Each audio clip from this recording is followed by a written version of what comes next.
Japan में short term business management लेने के बाद मैं चेन्नई वापस आ गया। मैंने जापान से जो सीखा उसे अपने ऑर्गेनाइजेशन में लागू किया। मेरी प्रिसिशन मैकफैब प्राइवेट लिमिटेड दिन प्रतिदिन मजबूत होता गया और मुझे अधिक से अधिक ऑर्डर मिलने लगे। यह एक अच्छी खबर थी और मैं खुश था। लेकिन मेरी खुशी दुख में बदल गई जब मैं अपने घर वापस आया। मेरे बच्चे, मेरा बेटा और बेटी आकर बोला, पापा, घर में पानी नहीं है। पीने का पानी तो छोड़िए, टॉयलेट में भी पानी नहीं है, कुएं में भी पानी नहीं। स्थिति चिंताजनक हो गई थी। मैं सोच रहा था कि क्या करूं। एक दिन ऐसा हुआ कि जब मैं फैक्ट्री में था, मुझे अपने दोस्त का मैसेज मिला। आईआईटी मद्रास में एक सेमिनार था, इजराइल के विशेषज्ञों द्वारा संचालित। विषय था रेन वाटर हार्वेस्टिंग। क्या रेन वाटर हार्वेस्टिंग? यही वह विषय था जिसकी मुझे तलाश थी। मैं जल्दी में था, लेकिन जब तक मैं आईआईटी मद्रास पहुंचा, सेमिनार पहले ही खत्म हो चुका था। अंदर की चिंगारी ने मुझे आगे बढ़ने के लिए दबाव डाला। मैं टॉप व्यक्ति, डायरेक्टर प्रोफेसर पीवी इंद्रसन से मिला।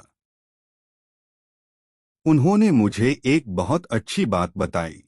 मिस्टर गोपीनाथ, सेमिनार समाप्त हो गया है। आप आ गए हैं। आप जानते हैं, जिन युवाओं ने सेमिनार में भाग लिया था, उन्होंने सेमिनार की सामग्री मेज पर रख दी थी। सेमिनार समाप्त होते ही वे हॉल में भागे, अपना दोपहर का भोजन किया और चले गए। उन्होंने सेमिनार की सामग्री अपने साथ ले जाने की भी जहमत नहीं उठाई। आप इसके बारे में जानने के लिए मेरे पास आए हैं। बैठो, मैं आपको रेन वाटर हार्वेस्टिंग की मूल बातें सिखाऊंगा, और वो भी जो आप अपने घर में कर सकते हैं। मैं आपके घर में आऊंगा और आपकी मदद करूंगा। शुरू में मुझे संदेह था कि क्या ऐसा महान व्यक्ति मेरे घर आएगा। हाँ, वह मेरे घर आए और मुझे रेन वाटर हार्वेस्टिंग के सरल तरीकों के बारे में मूल बातें सिखाईं, विशेष रूप से roof water harvesting, surface water harvesting और उससे भी अधिक। मेरा घर एक बड़ा 2 मंजिला था। पूरा पानी मेरे घर से बह रहा था। छत का पानी, सतह का पानी, सब कुछ मेरे गेट से होकर सड़क पर जा रहा था। आपको पता है उन्होंने मुझसे क्या कहा था? अपने गेट पर स्पीड ब्रेकर लगा दें, पानी को पर्कुलेशन पिट में मोड़ दें। इसलिए पानी बर्बाद होने के बजाय पानी जमीन में चला जाता था। इससे भूजल स्तर बढ़ना शुरू हो गया। हमारा घर 1979 से 80 में बना था। इसलिए 2 साल बाद चिकनी मिट्टी के कारण इसमें दरारें पड़ने लगीं। तो प्रोफेसर ने कहा, अगर आप एक गड्ढा खोदकर उसमें पानी भर दें तो दरारें दूर हो जाएंगी। इसलिए घर के चारों ओर हमने गड्ढे खोद दिए। मानो या न मानो, आप बिल्कुल भी विश्वास नहीं करेंगे, 3 महीनों के भीतर हम यह भी नहीं बता सके कि दरारें कहाँ थीं। यह इतना अच्छा था। मैं इस सब के सैद्धांतिक भाग के बारे में अधिक जानने के लिए उत्सुक था। जब उन्हें यह बात पता चली तो उन्होंने कहा, डोंट वरी, मैं तुम्हें सिखा दूंगा। उन्होंने एक सीनियर हाइड्रोलॉजिस्ट मिस्टर रामकृष्णन को भेजा, जो मेट्रो के सीनियर हाइड्रोलॉजिस्ट थे। वह मेरे घर आए और मुझे हाइड्रोलॉजी, हाइड्रोजियोलॉजी और अन्य विषयों की बुनियादी शिक्षा दी।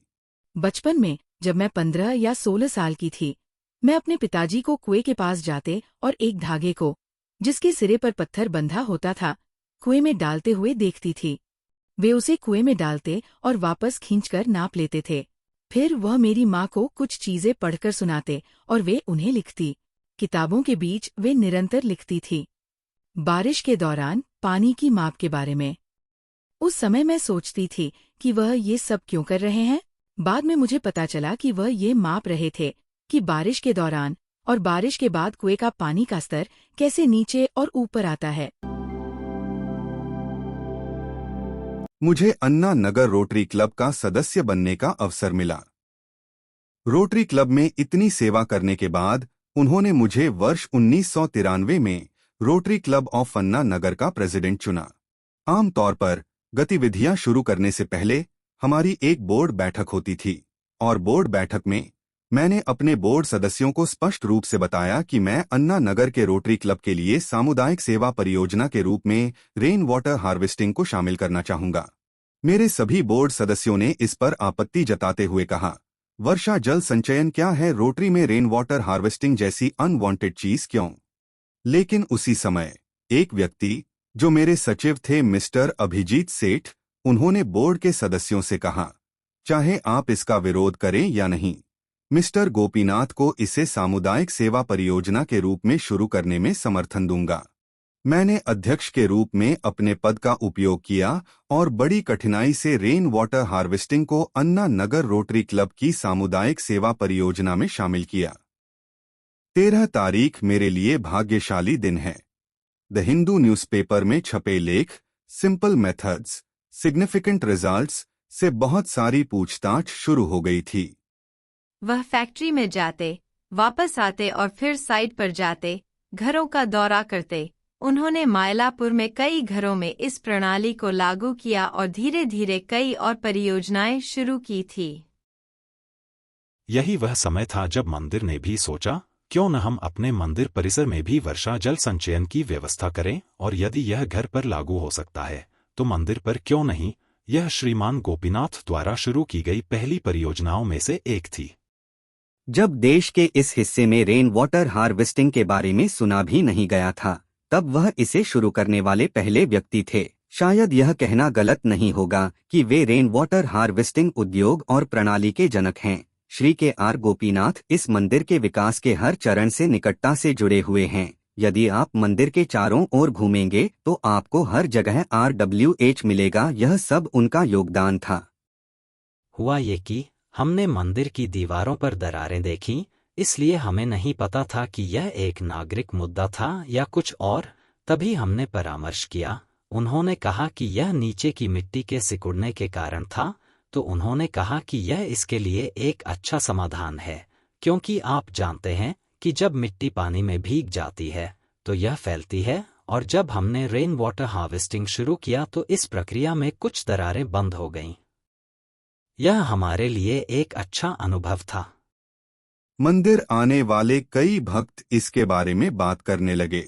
फिर बड़े बड़े उद्योगों से भी मेरे पास पूछताछ आने लगी।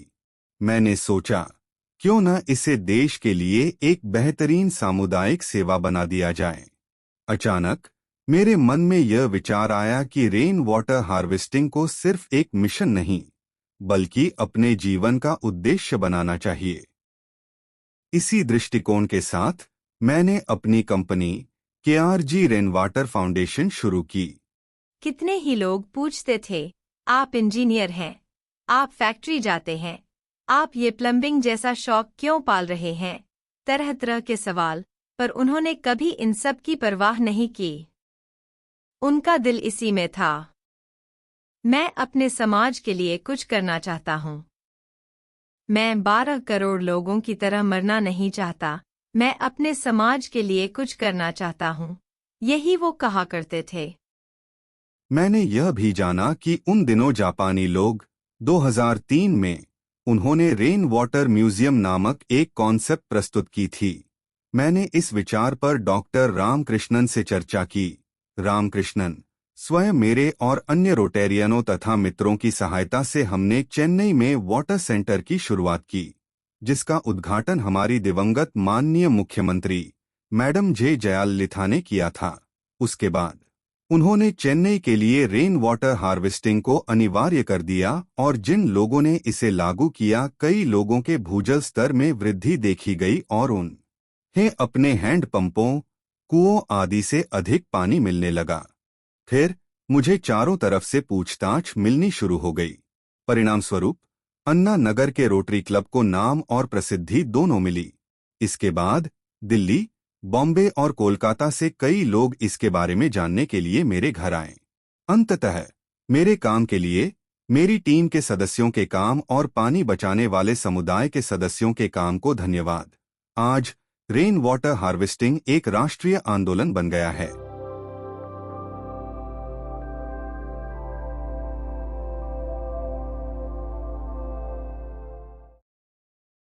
मैं अपनी फैक्ट्री सफलतापूर्वक चला रहा था।